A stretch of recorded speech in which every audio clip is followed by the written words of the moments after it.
ये फरमाइए कि ये जो चार्जेस हैं जो फ्रेम किए गए हैं, ये फील्ड कोर्ट मार्शल क्या होता है, या ये इसके क्या मैक्सिमम सजा हो सकती है एतजाज अहसन साहब, और क्या जो ये जुर्म हुआ है इसकी जाहिर है ये आइसोलेशन में तो नहीं हुआ, इसके नीचे ऊपर भी तो कोई होगा। व्हाट विल बी दी इसकी क्या होगी फॉल आउट?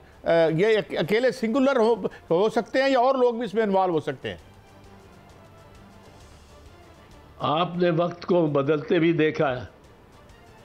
आपने देखा है कि इन्हीं अदालतों ने परवेज मुशर्रफ को फांसी की सज़ा दी थी। वो भाग गया दुबई, वापस नहीं आया, ना वो आ सकता था उसके बाद पाकिस्तान, और वो अदालतें वहीं डटी रहीं। ये काम जो है अब सुप्रीम कोर्ट में, ये देखें ये जो अदालतें इन्होंने फौजी अदालतें अब लगाई हैं, इन फौजी अदालतों को 5 जजेस के बेंच ने कलअदम करार दे दिया था और ये ख़त्म हो गई थी। फिर फौज और गवर्नमेंट ने अपील की, डिफेंस मिनिस्ट्री ने भी अपील की सुप्रीम कोर्ट को कि लार्जर बेंच बना के हमें इनको वैलिडेट करें। अब लार्जर बेंच बना, लार्जर बेंच के सामने इन्होंने कहा कि जी हम अब स्टे तो नहीं हो सकता, नहीं मानते, नहीं, आप इतना स्टे कर दें कि हम ट्रायल चला लें तो फैसला नहीं सुनाएंगे। अदालत ने ये इजाज़त दी, अदालत ने, कि आप ट्रायल कर रहे हैं, फैसला नहीं सुनाएंगे। अब फिर ये आए दरख्वास्त लेके सुप्रीम कोर्ट पे कि जी हमने 20 आदमी जो देखे हैं इन 100 में से, वो 20 आदमी बेगुनाह हमें लगते हैं, हम उनको छोड़ना चाहते हैं, पर आपने हुक्म दिया हुआ है कि फैसला नहीं देना, तो हमें इजाज़त दे के हमें फैसला दे दे। सुप्रीम कोर्ट ने मुझे पूछा, मैंने कहा जितने निकलते हैं मुझे तो बड़ी खुशी है, पर मैं अपने मौक़िफ़ से नहीं हटता हूँ कि ये इनकी भी डिटेंशन इलीगल थी और उसको मैं चैलेंज किए रखूँगा, पर इनको ये छोड़ना चाहते हैं, मेरी तरफ से कोई एतराज़। अब सुप्रीम कोर्ट ने ये हद लगा दी कि अब इतने छोड़े, बाकी आपको। अब सुप्रीम कोर्ट की जब तक इजाज़त नहीं मिली ये नहीं आगे चल सकते। सुप्रीम कोर्ट जिसको डीलेजिटिमाइज कर दे, ये लेजिटिमाइज नहीं कर सकते।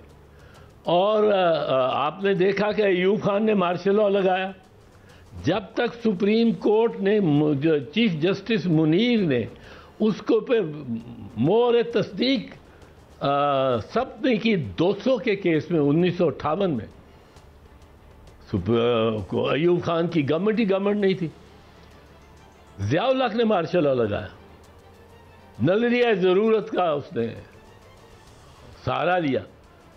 जब तक बेगम नुसरत भुट्टो की जजमेंट में सुप्रीम कोर्ट ने, वो ठीक है जजेस उनके साथ उसने मिलाए हुए थे, और वो पर जब तक उन्होंने वैलिडेट नहीं किया वो वैलिड नहीं थी।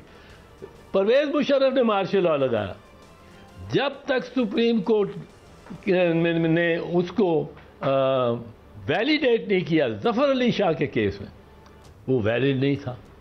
इनको वैलिडिटी की ज़रूरत है, सुप्रीम कोर्ट की पावर ही है। साहब अब तो मिसाल कायम हो गई है, अब तो मिसाल कायम हो गई है, अपना आर्मी ने अपना एक मिसाल कायम कर दी है अपने खुद एहतसाबी की, और अपने ही एक जनरल को जो है वो कोर्ट मार्शल की कार्रवाई शुरू कर दी है उस पर। तो क्या आप समझते हैं कि सिविलियंस का भी इसी तरह जो है वो एहतसाब होना चाहिए, जो कि नहीं हो पा रहा? जब जो नैब है वो एक्टिव होता है तो वो कहते हैं कि ये सियासी पॉइंट्स इंतकाम है, तो इसी तरह की मिसालें कायम होनी चाहिए सिविल गवर्नमेंट में भी सर? सिविलियंस की तो होती रहती है, सिविलियंस की तो होती रहती है, सिविलियंस की फौजी अदालतों में नहीं हो सकती। अब ये कहते हैं नहीं, ये तो आपका फौजी अदालतें नहीं कर सकते। फौजी नहीं, एक मेरी बात सुन लेना, एक सुन ले। फौजी अदालत का असल फ़र्क क्या है? फ़र्क असल ये है कि ये मुकदमा सुनेगा फील्ड जनरल कोर्ट मार्शल, 5 उसके कम से कम उसमें अफसर होंगे। ये चूँकि लेफ्टिनेंट जनरल का ट्रायल है तो लेफ्टिनेंट जनरल या कोई 4 स्टार जनरल इस पर प्रिजाइड करेगा, but minimum lieutenant general, 2 major general, 2 brigadiers, या एक दफ़ा ब्रिगेडियर की जगह एक कर्नल रख लेते हैं ताकि वो काम शाम उसके सारे मिनट्स रिकॉर्डिंग वगैरह वो कर एडमिनिस्ट्रेटिव। अब ये जब करेंगे और एक जज एडवोकेट जनरल का नॉन वोटिंग मेंबर होगा। अब ये जब ये सुनेंगे, गवाहों को सुनेंगे, उस पर जिरा होगी सुनेंगे, उस पर बहस होगी सुनेंगे, वकील होंगे, लेकिन इन्होंने ये फैसला नहीं देंगे। फैसला कौन देगा, कौन करेगा? वो कमांडिंग ऑफिसर। कमांडिंग ऑफिसर जो इसके सामने केस चला ही नहीं, जिसने गवाहों कोई शक्लों को ही नहीं देखा कि पहचान जाते हैं लोग कि ये झूठ बोल रहा है, ये सच बोल रहा है। The demeanour of a witness, how he answers question, कुछ नहीं उसने देख। फैसला वो करेगा, और वो फैसला इस केस में आर्मी चीफ करेगा। He is the commanding officer above lieutenant general. अब वो सिपा सालार ने तो एक लफ्ज़ नहीं सुना होगा, और अगर आप इस तरह की हियरिंग और इस तरह का इख्तियार दे देते हैं, the civil law is oppose to that. जिसने केस सुना नहीं वो फैसला नहीं कर सकता, ही इज एक्सट्रेनियस। पर अब ये फैसला करेंगे, और फैसले में इनको कोई रीजन देने की ज़रूरत नहीं है। ये एक बॉक्स होता है, उसमें फॉर्म पे जो फैसले की गिल्टी और नॉट गिल्टी, उस पर सिर्फ एक लफ्ज़ लिख देता है कर्नल साहब आम ट्रायल में, गिल्टी। ये सज़ा कितनी? 7 ईयर। अब ये प्रपोजल जाता है टू दी कमांडिंग ऑफिसर, वो ब्रिगेडियर हो, मेजर जनरल हो या आर्मी चीफ हो। So there are great problems with this military trial. और लेकिन एतजाज साहब, इसमें एक प्रोविजन तो है ना कि अगर कोर्ट मार्शल भी हुआ है तो अल्टीमेटली वो सुप्रीम कोर्ट में भी अपील कर सकते हैं और हाई कोर्ट में भी। जी कर सकते हैं बिल्कुल। लेकिन एक दिक्कत बड़ी आती है इसमें, जब अपील सिविलियन कोर्ट्स में हो तो उसमें हर सिविलियन कोर्ट ने अपनी हर फाइंडिंग का ठीक। अच्छा, लेने होते हैं। एतजाज साहब, मैं एक क्विकली आपसे पूछना चाहता हूँ, मैं माफ़ी चाहता हूँ, रोक रहा हूँ। ये जो एक फैसला आया है जिसमें अकील अब्बासी साहब का डिसेंटिंग नोट, मेरा सवाल ये है कि ये पतन की रिपोर्ट आने के बाद क्या ये हम मुतालबा हो सकता है कि जी 183(4) के तहत ये रिपोर्ट जो आई है उसके बाद कोई इस पे भी बात हो, और ये जो 3 सीटें या सीटें बाकी मिल गई हैं मुस्लिम लीग नून को, कैसे एतबार किया जाए उस काउंटिंग पे in the wake of all the 45, 47, 46 forms? Aitzaz साहब,